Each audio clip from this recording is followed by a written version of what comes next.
Okay, let's take a look here at our final essay outlines for this semester and this second unit of our course. You'll notice first here that I have instructed us to please upload 5 separate and detailed outlines of the following prompts, and they're each worth 50 points.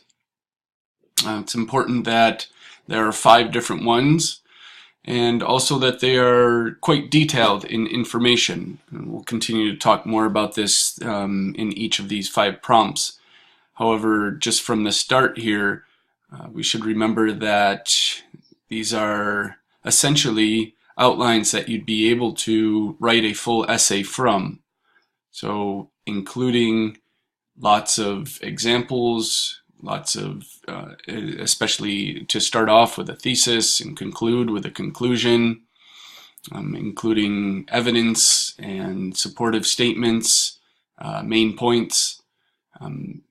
So we'll give some examples of that as we go along here, but just to, maintain that from the start, that we are looking for detailed outlines and not just very brief outlines. So number 1, although capitalism purports or suggests that it helps, typo there, all the people from increased growth, this is often expressed as, quote, rising tides lift all boats. Maybe you've heard that phrase before. It actually commonly turns public space into private property and thus reveals some of its contradictions. So I'm asking you to select, research, and analyze 5 representative regions and 2 contrasting regions that demonstrate the presence of poverty in the midst of unprecedented wealth and privatization. So we've looked at a lot of different places around the world throughout this semester. Feel free to pull information from, as far back as week 1 that we might have talked about. And what we're honing in on here is the ability to select regions that are representative or demonstrate this contradictory capitalism, how it says that it provides and increases wealth for all people. However, this is clearly not the case. We see rampant privatization, we see classism and increasing social stratification. And we've looked at this in various different places. In semesters past, we've done this question based on specific cities. But I wanted to have you be able to select the scale that you want to look at in terms of whether that's a more general region extending beyond a city, such as the Bay Area, or Southern California, or whether that be the Boswash corridor from Boston to Washington on the East Coast, or maybe you've looked more into the Tokyo, Yokohama megalopolis, areas in India or the Middle East, for instance, Europe. So you could pick various different regions around the world at different scales, whether that be a country. Probably wouldn't want to go too much larger than a country scale, but the contrasting region, what we're looking at there is a place that, as it says, contrast, or that stands apart from a representative region. So an area that has buffered against this contradictory capitalism, areas that are maintaining public space, for instance. So we've talked about Vancouver, Canada, maintaining lots of public parks inside the city. Various different cities around the world have maintained great public space in terms of parks. But that's probably just the most simple example. However, there's lots of forms of privatization that take place, especially in urban areas, in terms of people not being allowed access to streets, in terms of private business owners taking up sidewalks, the expulsion of homeless people from various places, but also then spanning out into rural areas as well. Even most recently under the Trump administration, seeing the increased privatization of mineral and oil and gas leases on public land. So we can look around the world for areas that have maintained great or supportive public access to space. For number 2, list and assess the most significant consequences of industrialization. Can Earth survive it? Can civilization survive it? And assess the impact of industrialization on weather, climate, water, agriculture, energy, and violence. So violence in terms of war and political conflict, also even on a much more personal level, maybe in terms of within a city. Perhaps this isn't vulgar violence, but just in terms of the violence of, for instance, bicycle and car traffic. How is industrialization impacting violence even on the micro scale? We've looked a lot at the different impacts of global warming, as well as very intense urbanization, and how these are impacting the Earth's ecosystems, as well as civilization, the effects on social fabric that these processes are having, and weather and climate obviously play in there as well. Water and agriculture we looked in depth at. So this is really a chance to go back through our discussion threads, as well as your own research in the textbook, and other classes you might taking, what you're seeing in your daily lives, and piece these together, draw examples from those, as well as to synthesize your own thinking and critical analysis of these issues. Why have people made cities? For number 3, why is the city our destiny as humankind? And if, quote, to civilize means to citify, a neat verb there, why is humankind in great danger today? Assess the cost and benefits of urbanization. Illustrate your analysis with the examples from 7 cities from different countries. So obviously our discussions of U.S. cities have came up a lot, but within the book and our discussions, we've looked at various other cities around the world, and you're also able to go and commence more research of them.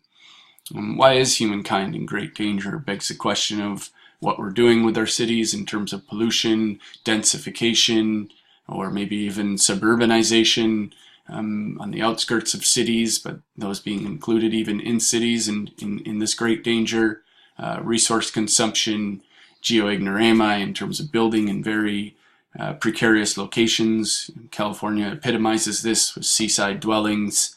Even, for instance, San Francisco being built on infilled land, and the extreme vulnerability there in terms of earthquakes. Many other areas around the world that exemplify that. Japan, as we saw recently, 2011, I believe, with the earthquake and tsunami and nuclear power plants being affected. These are some of the threads that you can start to pursue for why humankind is in great danger with our cities, as well as contrasting that with the benefits of urbanization as well. We've looked at so a lot of different avenues you can pursue with that, and my encouragement is to have fun with it, to not see this as a burdensome task to come up with 7 cities and answering these questions. And similarly with number 4 here, geographers and social scientists say that, quote, religion is the cultural cake of customs, referring to the layering that takes place with religion, the layers of customs that are inherent to religions, as well as how that plays out on the cultural landscape. We can see that in a lot of different aspects here in North America, as well as some of the other regions of the world we've looked at. So how does religion shape culture and help in the study of culture? We had a very similar question in the first unit related to language, and this takes its sister element there to look at religion in the shaping and study of culture. Using geography's 5 main themes, cite and situate, meaning describe the location as well as describe the human and physical landscapes of at least 3 most significant times and places to demonstrate how religion is one of the essential pieces of the mosaic of culture. So elaborating that mosaic of culture from Unit 1 there, how our culture, all cultures are made up of a wide array of varying pieces, similar to the artwork known as mosaics. And so here we get a chance to really look at different places through the different themes of geography that we've repeatedly used throughout the semester, and your ability, the option to span back in time as well, perhaps in line with the different historical elements, the centrality of history to geography. Perhaps something you've learned about this semester has really spoke to you, but it's been in the past. We can still learn a lot from the geography of that and how it affects culture currently. So that's why you have the option here that it's not specifically just currently, but most significant times and places to demonstrate how religion is an essential piece of culture. But I would hope that at least one of these is from current time. We've taken a look at a lot of different religious practices and the effect of religion around the world. There's been a lot in the news in this semester related to religion and its effect on culture, and particularly popular culture and politics. So there's a lot for us to work there and work with in regards to this, as well as the fascinating chapter that we covered and talked a lot about that week, different examples. And lastly here, politics demonstrates some of the most dramatic examples of conflicting geographies on one hand and harmonious geographies on the other. How does the realm of political behavior interact with geography? Using the 5 themes, explain the most significant consequences of geopolitics evident today. Cite and situate at least 3 of the above consequences which best demonstrate geographies of conflict and harmony. So harmony here, in terms of great cohesion and smooth flow. We could see open borders as a great example of geographies of harmony, and opposite to that, geographies of conflict, for a brief example, being strict and hard borders that inhibit the flow of people and often then cultural exchange and cohesion, even trade. There's been a lot of that in the news, and a lot of you have touched on that in our discussion pieces. Other geographies of harmony could even be increased education. We've talked a lot about the importance of increasing access to education both globally and here in our own local community.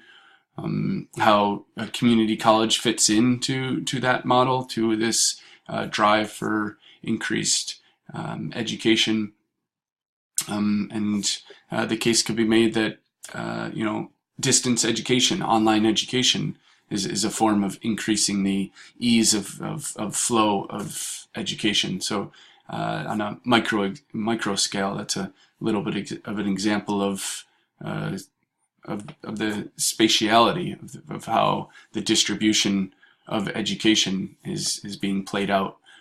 A lot of examples in other sectors. We could look at the contrast of the internet on how that's affecting a sector currently, such as trade of goods, Amazon versus your local bookstore. What are the conflicts or harmonies involved in those?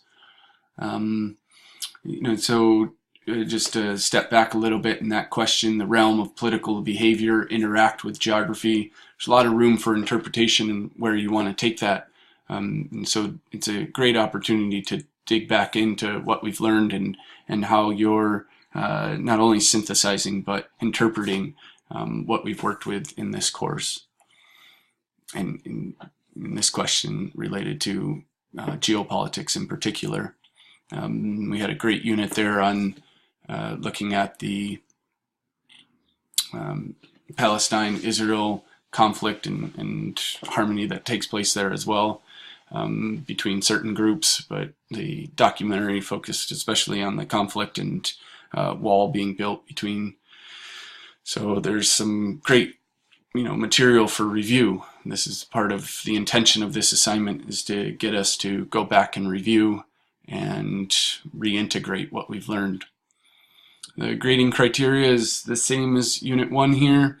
And remember to include a lot of examples in these essay outlines, and by all means remember that these are the same 5 questions that you'll choose to write an essay on one of them for the following week for our final exam. So please let me know if you have any questions on any of this. That's why I've put it within a discussion board. And I look forward to hearing from you and reading about these.